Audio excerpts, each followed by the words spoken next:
दर्शकों, मैं समझती हूँ कि आप सभी फलित ज्योतिष में जन्म पत्रिका के 12 भावों व राशियों से भली भांति परिचित हो चुके हैं। आज हम लग्न राशि पर चर्चा करेंगे और फलित ज्योतिष में कुंडली फलादेश के विशेष पड़ाव का आरंभ करेंगे, जो आपको सफल ज्योतिषी बनने के लक्ष्य को प्राप्त करने में माइलस्टोन का कार्य करेगा। नमस्कार दर्शकों, मैं चित्रा मैनी, वास्तुविद एवं ज्योतिषाचार्य, पूज्य गुरुदेव और माँ सरस्वती की कृपा से ज्योतिष लर्निंग फॉर बिगिनर्स प्रोग्राम में यूट्यूब के चैनल के माध्यम से आपका पुनः स्वागत करती हूँ और विनम्र निवेदन करती हूँ कि आप इस वीडियो को अंत तक अवश्य देखें और पसंद आए तो do like, share and subscribe to my channel as much as you can. तो आइए आरंभ करते हैं इस दिव्य ज्ञान को जानने का प्रथम और अति महत्वपूर्ण पड़ाव कि उन गूढ़ रहस्यों को जिन्हें हम पूर्व जन्म के पुण्य और सौभाग्य से ही प्राप्त कर सकते हैं। पाराशर ज्योतिष सिद्धांत में जन्म कुंडली का फलादेश सुदर्शन पद्धति के अनुसार किया जाता है, जिसमें जन्म पत्रिका की 3 प्रकार की लग्न को आधार मानकर प्रिडिक्शन किया जाता है, जो इस प्रकार हैं। प्रथम भाव या लग्न, चंद्र लग्न तथा सूर्य लग्न।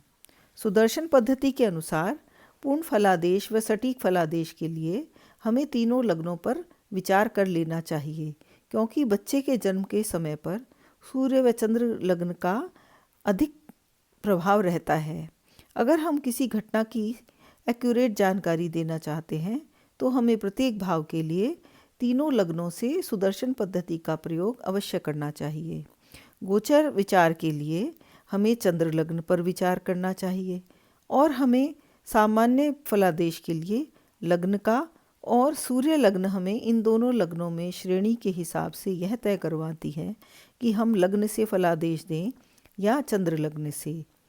लग्न प्राण होता है, चंद्र लग्न शरीर होता है और सूर्य लग्न आत्मा होता है। जब एक ही ग्रह तीनों लग्नों में एक ही भाव को प्रभावित करता है तो उस भाव से संबंधित घटना अवश्य ही घटित होने वाली हो जाती है। तो इस चीज़ को हम चार्ट की मदद से भी समझने का प्रयास करते हैं।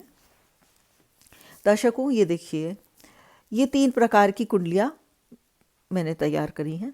ये प्रथम कुंडली है, प्रथम भाव या लग्न। इससे जातक का प्राण की जानकारी होती है, अर्थात जब जातक का जन्म होता है तो अर्थ जिस एक्सिस में, जिस राशि के एक्सिस में होती है तो ये प्रथम भाव बन जाता है। अब इस प्रथम भाव में इनका चंद्रमा नहीं बैठा, इनका चंद्रमा सप्तम भाव में सिंह राशि में, ये चंद्रमा 1 से लेके 12 राशि तक कहीं पर भी हो सकता है।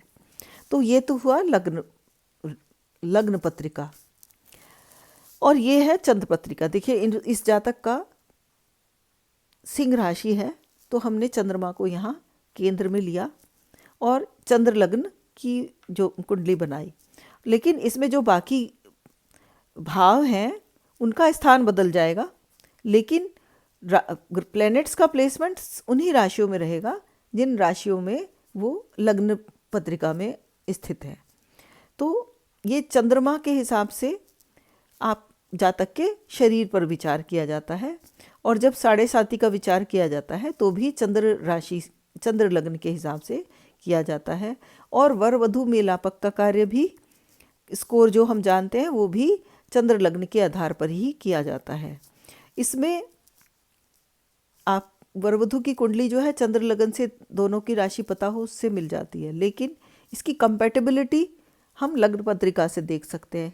इसमें इसके जो आध्यात्मिक त्रिकोण होता है, ये स्पिरिचुअल ट्रायंगल, इसके अनुसार हम वर वधु की कंपैटिबिलिटी को जान सकते हैं। अगर ये मैच होता है उनका तो वो बहुत अच्छी सिचुएशन होती है। अब ये तीसरी लग्न है सूर्य लग्न, जिससे जातक की आत्मा का ज्ञान होता है। अब लग्न पत्रिका में हम देखते हैं ये सूर्य धनु राशि में एकादश स्थान में बैठे हैं शुक्र के साथ। तो अब हमने यहाँ पर धनु राशि से इनकी सूर्य लग्न तैयार करी, और बाकी के प्लैनेट्स का प्लेसमेंट उन्हीं राशियों में रहेगा, लेकिन भाव बदल गए। क्योंकि हमने यहाँ से स्टार्ट करा। तो प्रथम भाव ये हो गया और ये द्वितीय भाव में आ गए ये वाले ग्रह। तो इस प्रकार से प्लैनेट्स उन्हीं राशियों में रहे, लेकिन उनके प्लेसमेंट के भाव बदल गए। तो अब हम यहाँ से देख सकते हैं कि इस पत्री में जो गुरु हैं, देखिए गुरु यहाँ केंद्र में बैठे हैं, बली होकर बैठे हैं। चंद्र लग्न से देखें तो गुरु सप्तम में बैठे हैं, यहाँ पर भी बलवान होकर बैठे हैं। केंद्र में गुरु बहुत पावरफुल हो जाते हैं। इनकी यहाँ से शुभ दृष्टि देखिए एकादश भाव पर है, सप्तम दृष्टि लगन भाव पर है और नवम दृष्टि छोटे बहन भाई के स्थान पर जाती है और एकादश दृष्टि जो है वो संतान और बुद्धि वाले स्थान पर, शिक्षा, संतान और बुद्धि वाले स्थान पर जाती है। तो यहाँ शुभ होके बैठे हैं, यहाँ पर भी उनकी शुभ दृष्टि पड़ रही है, पंचम स्थान पर, सप्तम स्थान पर, नवम स्थान पर।